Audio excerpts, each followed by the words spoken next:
What's up, everybody out there in YouTube land, and welcome to part one of my Starlight Drive-In Settlement Tour. My name is Bones, and I will be your tour guide for today. Now, to create this particular settlement, I had to break the settlement build limit close to around 30 times.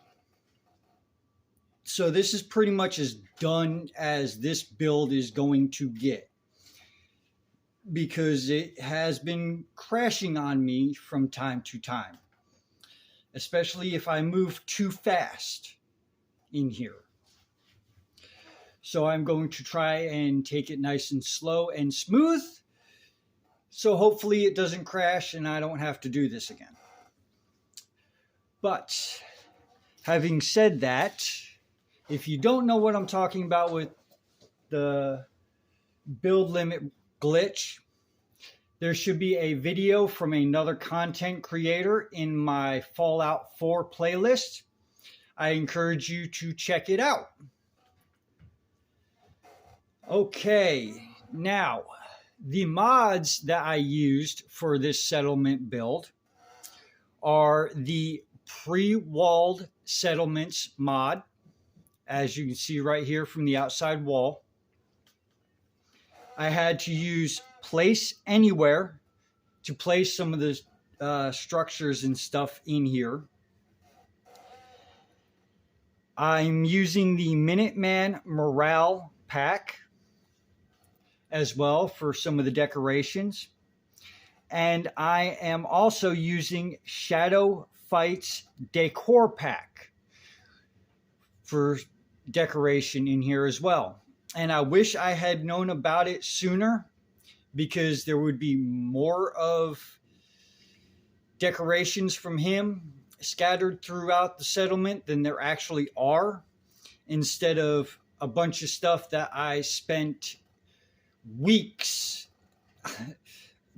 meticulously individually placing on shelves. Now, with all of that out of the way, as you can see right here at my main gate, I have several turrets, including a missile turret. Hey, Cricket. And that is mainly because every time this settlement, most of the times this settlement has gotten attacked, it has been from over here underneath this railroad bridge, which is a random encounter hotspot. All right, coming into our now crowded front courtyard, just through the main gates, we have some Minuteman morale posters on the walls. We got our secure area and stuff like that. We're stronger together. And right here, this is a sign that came from Shadow Fights decor pack. And as you can see, ghouls and synths are welcome here. We do not discriminate against people in the Minutemen. All are welcome. Coming in here past this traffic jam, we have another turret in here facing this courtyard, in case any traders or visitors start getting any dumb ideas. Now, right here off to the right, I wanted to try and start this in the dark, but unfortunately, because of technical malfunctions, that did not happen. But we have the Trading Post General Goods Store. And coming inside here, you'll see one of the shelves that I decorated myself. We got some toys on here for kids and just a random assortment of stuff. And then over here we have like a hardware section with tool boxes on it and everything, and different tools and whatnot. No matter how hard I try to keep this stuff neat and standing up the way it's supposed to, it always winds up falling off the shelf.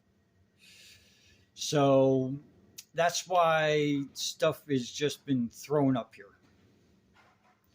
All right, over here behind the counter, we got some cigarettes and some cigarette cartons and some cigars and some ashtrays and lighters, as well as a toy truck and a vase and some other miscellaneous stuff on that shelf. All right, coming over here, let's see if I can squeeze my way past these Brahmin up to the main gate with my 2 guard towers. Damn it, dog meat, I did not want you to open that. But restricted area, authorized personnel only, keep out government property, no trespassing. I don't want them to see in there yet. All right, let's see if I can get past this without her freezing up on me. As you can see, we got another turret over here watching this outer courtyard. Again, for security purposes. All right, stepping in here slowly. We have our guns and gear store. As you can see, we got a vast assortment of armor, from power armor to leather armor. We also have a vast assortment of weapons in here, from pipe pistols to assault rifles and institute rifles. The only things we do not sell on our boards up top are the composite sniper rifles and the missile launchers. Sorry, we are out of stock. But these weapons racks up here with multiple weapons on them, those all came from Shadow Fight's decor pack. And then the rest of the shelves is stuff that I decorated myself. We also have legendary items up here, like this junky radium rifle. And we also have some legendary armor up here, like this Poisoner's Shadow Leather arm. And some combat armor and some power armor. Now this mannequin and this armor shelf right here both came out of Shadowfall's decor pack.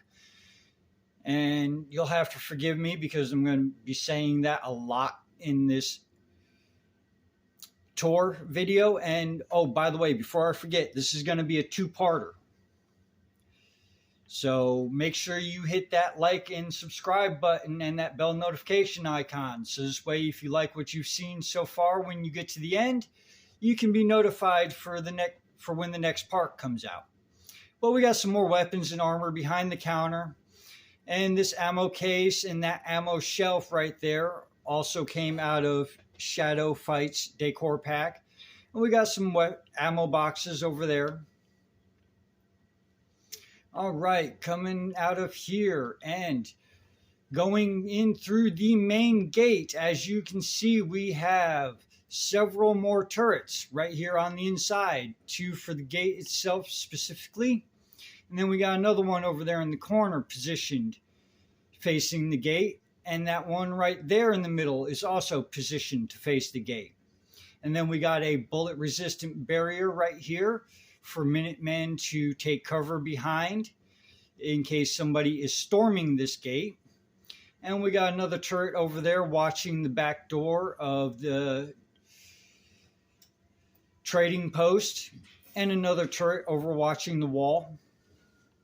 And then over here we got another turret right there in the corner that's overwatching the back doors to guns and gear. And right here just inside, I don't have anybody assigned to the mortars yet, but me being a retired construction worker, I had to put a solid concrete foundation underneath it, so this way it would be sturdy and safe enough to fire. And with the setup of this particular build, this was the only spot I had available to put this mortar in this corner. Right there, we got our power armor storage shed, and we will get to that in part 2, as well as our liquor store bar. But for right now, we will be going to the left. We have a doghouse right here. We did have a dog, but unfortunately he died in an attack. And we got an attack siren right here. Going into guns and gear. All of these ammo boxes and flamer fuel and everything like that you see on these shelves are stuff that I put there. Same thing with all this armor that's over here on these shelves. This is stuff that I put there. All right, coming out of there and coming over here, we have a his and hers bathroom. And this is just a place to do your business and wash your hands. Nothing special about it. And right here we have a defensive catwalk that goes down the back side of this building with another set of stairs on the other end. And this is Barracks Row. Each and every single one of these barracks is the exact same, as in they are all identical. So coming into this one to show you the actual layout of them, we have a TV in here, which I don't understand these as decorations because there's no holotapes that you can put in them for them to play videos on, them. And they just show the test screen. It's kind of stupid. That could have been fleshed out a little bit more. We got a little seating area. We got a desk with a radio over there in the corner, a couple dressers, a couple beds, and a couple of lockers. Nothing fancy, just the basic amenities for everybody. And again, like I said, these are all, what the hell, completely identical. And we got some street lights scattered throughout here and there. All right, coming to the end of Barracks Row, we have our electrical generator room. And you will notice that every important room and building will have these red and green emergency lights on them. And coming inside, we have 2 fusion generators and our Voltec population manager terminal. And right here we have another decorated shelf from Shadow Fights. And then we got a tool chest and another component storage cabinet. All right, coming back out of here and into this corner right here, we have another mortar. And we will be going upstairs first. But up here, I had to use Place Anywhere to put these turrets up here. Even though I don't get attacked from this side, I thought it was stupid not to have any defenses over here whatsoever. So that's why I placed these up here. I even used the old patio chair and table that was up here as kind of like a sniper's post. All right, turning around to give you a layout of the compound. Over here, up in the top right corner, we have the entrance courtyard and our stores. And then right here, as you can see, we have Barracks Row with our generator room. And then right here in the middle, we have our actual dedicated armory. And then right there with all the satellite dishes on it, we have our communications center. And it's because of those satellite dishes that I haven't gone to the Institute yet, because once you go to the Institute, you lose the ability to build those, which I think is stupid. So I got those there. I got my water purifier in the middle. This long building right here is my infirmary.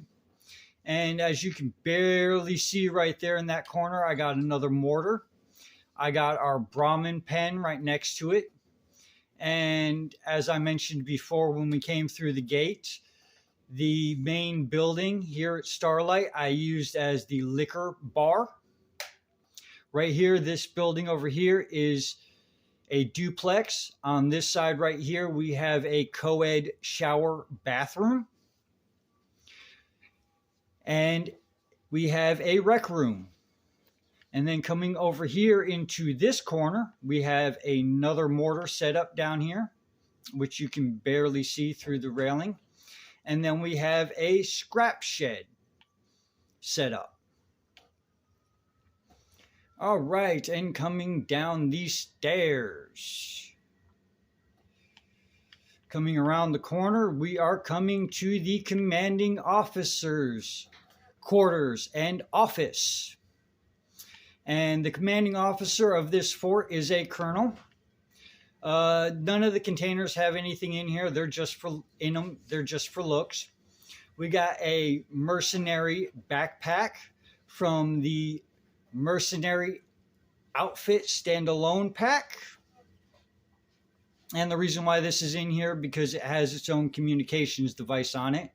And as you can see, we got a map of the Commonwealth from the Minuteman Morale Pack, as well as a flag and the Fallout 4 US flag. Now, in my playthroughs, the Commonwealth has adopted this as their official flag, because there are 13 main settlements, and then everything else is either a fort or an outpost for the Minutemen. All right, coming out of here. I thought there was something laying on the ground there. Excuse me. As you can see, we got another mortar in that corner. And in my first playthrough, this was originally my armory. But since I built a specific structure for that, I didn't know what to do with this space. And it wasn't until recently that I actually started furnishing it. But I decided to turn this into my operations intelligence, or operational intelligence center. Coming in here, we got some filing cabinets and some storage, which again has nothing in them. They're just in here for looks. This desk clutter comes from Shadow Fight's decor pack, as do these books right here. We got a little plans table, another map of the Commonwealth. I had to put it here in this window because there was a lot of clipping issues when I tried putting it on the wall. But right here we have a comm center with another cluttered desk on the end. And we got a bookshelf over here from Shadow Fight's decor pack. All right, and coming out of here, coming around the corner, this was literally the last thing I did in this build because I did not know what to put in this space. And then I just kind of flipped a coin and said, screw it, it's going to be a scrap station. But I'm not doing anything with this dead space right here because it's just kind of too narrow to try and use as storage. So I'm just going to leave it empty. But coming over here, we have our robot workbench and we have our scrapping stations. Now, this table and... Hold on, okay. This set of junk parts and this set of junk parts are scavenging stations. This is just a decorative set of junk parts, as well as this robot work table and this robot component shelf. And then we have our standard scavenging stations over here. All right, leaving out of here and coming over here to the armory itself. Now, this is one of the most fleshed out buildings in the entire build. I spent a lot of time in here. But on the outside, as you can see, we got a armor workbench and a weapons workbench and some more posters and whatnot. Please, no smoking. And that you will notice that is posted everywhere in here because there are a lot of ordnance that can go up with just the flick of a cigarette. Coming through the door to the right, we have the Sergeant at Arms desk, another map of the Commonwealth, and some explosive crates right here marked with what is in them. And I am using the explosives expansion pack. And then over here we have a filing cabinet with a couple of Fallout 3 10mm submachine guns and some 10mm pistols in it. And we have another ammo case from Shadow Fight. And we got some more explosive crates, again, marked with what is in them. Somehow, some way, this service rifle jumped out of its weapons pack. It's, yeah, weapons rack. And these weapons racks do come from a mod. I forget exactly what the name of the mod is off the top of my head, but I do have a video, if you're interested, that shows my mod load order. Now, there is no ammo in these cabinets. It's just weapons. But I figured for decoration, I'd mark all the small drawers as ammo. Coming down here to the end, we got a bunch of more ammo crates. Now, all of these on the floor, there's absolutely nothing in them. Yeah, it's a monotonous, time-consuming task, and you'll have to forgive me for taking some shortcuts here and there. And we got some more ammo shelves from Shadow Fight. But these ammo boxes that are marked as to what's in them do have ammo in them, and 1,000 rounds of 10 millimeter. The only reason why this doesn't have an ammo count in it is because it has not reached its max count. Turning around, right here on these shelves, we have M79 grenade launchers from the Explosives expansion pack. And we got a couple more explosives crates, again marked with what is in them. And we got some M79 40 millimeter ammo crates up top. The reason why there's nothing in these is because I actually used the 40 millimeter ammo for my own grenade launcher. And then we got some weapons lockers right here. We got a couple of fat men right here. And some more ammo crates with 10 millimeter ammo in it. We got some more weapon or explosive crates with mini nukes in it that I have to label. And then over here we got our missile launchers on these shelves and our missile crates up top. The only reason why this one is not marked is because it is not at its max capacity. Coming around the corner, we have some armor cabinets with just some miscellaneous uniforms and combat armor pieces that I equipped to my Minutemen settlers. And then right here on this shelf, we got some 10 millimeter pistols, some more ammo decoration from Shadow Fight, a random explosive crate, stealth boy crate on the bottom. I am using the RPD light machine gun or squad automatic weapon mod to go along with my Chinese assault rifle mod, because when you use the wooden furniture on it, it looks like a squad automatic weapons version of the Chinese assault rifle. And as you can see, I'm also using the service rifle mod. But we got some Molotov cocktails in this crate right here. A couple of miniguns, another fat man, some more 10 millimeter ammo, some weapons mods, and a couple empty weapons crates, or ammo crates, excuse me. Coming over here and around the corner, we will stop it right here at the unisex, or co-ed was the word I was looking for, bathrooms. Now, the actual toilet part of the bathrooms is separate from each other, but the unisex part is the shower part of this bathroom. And as you can see, I used the decontamination arches as my showers. And we got some soap on the shelf. Unfortunately, they don't have any clean washcloths or towels to use as decorations, and I'm not using a dirty washcloth. All right, and the last place that we will be looking at is the rec room. Coming in here, we have a coffee maker, and I was the one who put all the coffee mugs and the coffee tins right here. And we got some movie posters and whatnot all over the walls. Some traffic lights for decoration. We got a jukebox in here, a TV. And we got a bookshelf, again from Shadow Fights Decor Pack, along with some magazines from the same Decor Pack. We got a chessboard and Blast Radius games for them to play. Another stack of magazines from Shadow Fight.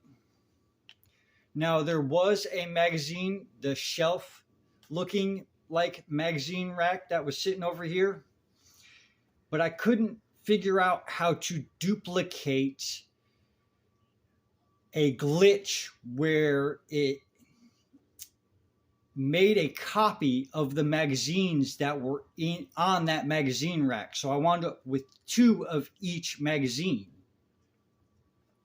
Unfortunately, I have not been able to replicate that glitch. And I was going to put another bookshelf here, but my build limit, I hit my build limit capacity. Excuse me. I'm a bit tired. It's early in the morning. Now, this area right here was left open purposely. So this way we put like Christmas trees and other decorations right there and everything. Because I actually did have a Christmas tree here during Christmas time. And we got a trash can over there in the corner and a weight bench. And this is where we will stop part 1 of my Starlight Drive-In tour. If you like what you have seen so far, please hit that thumbs up button. If you want to see more of these videos, please hit that subscribe button and that bell notifications icon. If you have any suggestions for me, or just want to comment in general on what you've seen so far, please leave those comments in the comment section below. I am a small enough channel to where I can actually read them and reply to them. And again, thank you for joining me on this part of the tour. And I can't wait to see you in the next one. So until next time, I am Bones. You are whoever you are, and I am out of here.